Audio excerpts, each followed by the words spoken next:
சென்னை மயிலாப்பூர் நிதி நிறுவன மோசடி வழக்கில் 3 கிலோ தங்கமும் 37 கிலோ வெள்ளியும் பறிமுதல் செய்யப்பட்டிருக்கிறது. கூடுதல் விவரங்களை செய்தியாளர் செந்திலிடம் கேட்கலாம். செந்தில், கூடுதல் விவரங்களை பதிவு செய்யுங்க.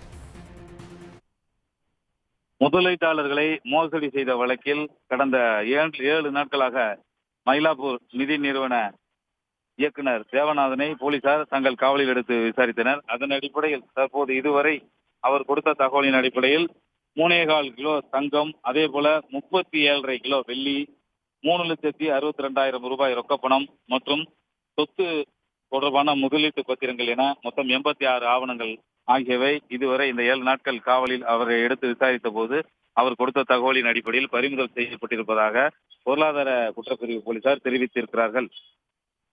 முதலீட்டாளர்களை 25 கோடி ரூபாய் வரை மோசடி செய்த வழக்கில் கடந்த 2 வாரங்களுக்கு முன்பு மயிலாப்பூர் நிதி நிறுவன இயக்குனர் தேவநாதன் கைது செய்யப்பட்டார். அவருக்கு உடந்தையாக இருந்த குணசீலன், மகிமைநாதன் ஆகிய 2 இயக்குநர்களும் கைது செய்யப்பட்டு புழல் சிறையில் அடைக்கப்பட்டிருந்தனர்.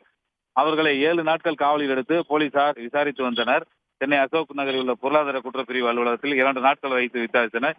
இதையடுத்து தொடர்ந்து சென்னை மயிலாப்பூரில் உள்ள அந்த சிட்பண்ட்ஸ் நிறுவனத்தின் தலைமை அலுவலகம், அதே போல பெரம்பூரில் உள்ள கிளை அலுவலகம், வண்ணாரப்பேட்டையில் உள்ள கிளை அலுவலகம், சைதாப்பேட்டை மற்றும் பார்க் டவுன் ஆகிய 4 கிளை அலுவலகங்களிலும் போலீசார் சீலை அகற்றி சோதனை நடத்தினர். அதே போல மயிலாப்பூர் அலுவலகத்தில் தலைமை அலுவலகத்தில் இருந்த சீலும் அகற்றப்பட்டு சோதனையானது நடைபெற்றது.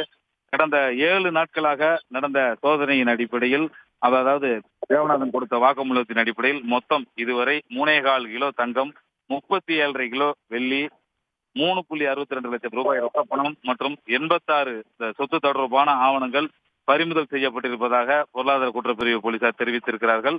7 நாட்கள் காவலில் முடிந்து இன்று பிற்பகல் சென்னை உயர்நீதிமன்ற வளாகத்தில் உள்ள சிறப்பு நீதிமன்றத்தில் தேவநாதன் உள்ளிட்ட 3 பேரும் ஆஜர்படுத்தப்படுகின்றனர். தகவல்களுக்கு நன்றி செந்தில். உடனுக்குடன் செய்திகளை தெரிந்து கொள்ள சன் நியூஸ் பெல் ஐகானை கிளிக் பண்ணுங்க.